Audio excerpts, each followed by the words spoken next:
आज मैं आप लोगों को एकादश स्कंध का 21वां अध्याय सुनाती हूँ, जिसमें सांख्य शास्त्र का वर्णन है।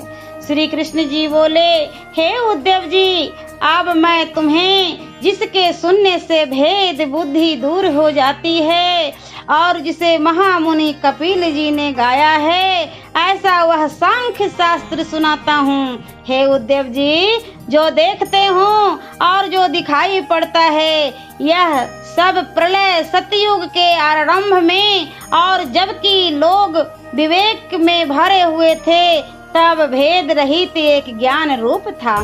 फिर वह ज्ञान रूपी ब्रह्म माया के साथ दृश्य और दृष्टा रूप से दो हो गया। उन दोनों में जो दृश्य पदार्थ है वह प्रकृति है, यानी माया है, और दृष्टा यानी देखने वाला ब्रह्म है। उस पुरुष की प्रेरणा ने प्रकृति ने क्षुभित होकर 3 गुण उत्पन्न किया। उन गुणों से सूत्र नाम का पहला विकार पैदा हुआ। उस विकार से महातत्व से अंधकार उत्पन्न हुआ।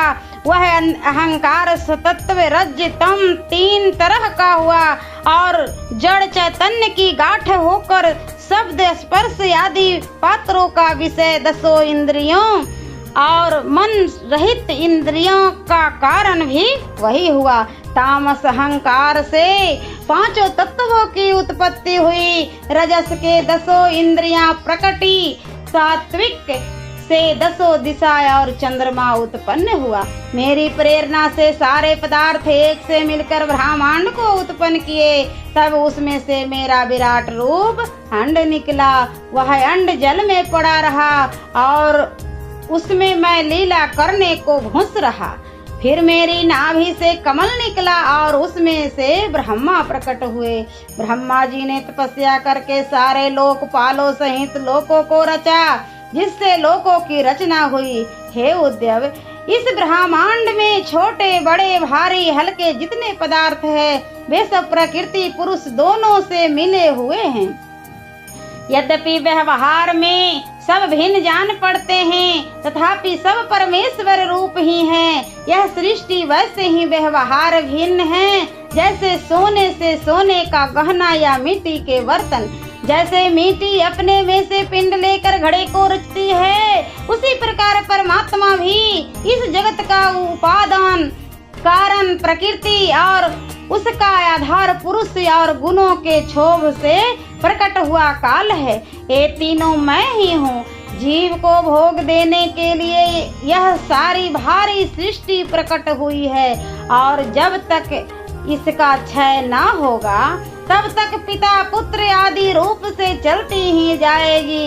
इसकी स्थिति तभी तक है जब तक मैं इसे देख रहा हूँ। पीछे यह मेरे काल में ग्रास में पड़कर तत्वों के स्वरूप में ही लीन हो जाएगी, और जिससे जो क्रमशः उत्पन्न हुए थे, वे क्रमशः उसी में लय पाकर अंत में सब मुझ में लीन हो जाएंगे।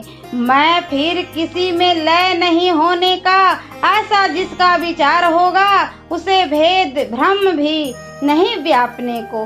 अर्थात जैसे आकाश में सूर्य के उदय होते ही घोर अंधकार का नाश हो जाता है, वैसे जीव का भ्रम भी दूर हो जाएगा।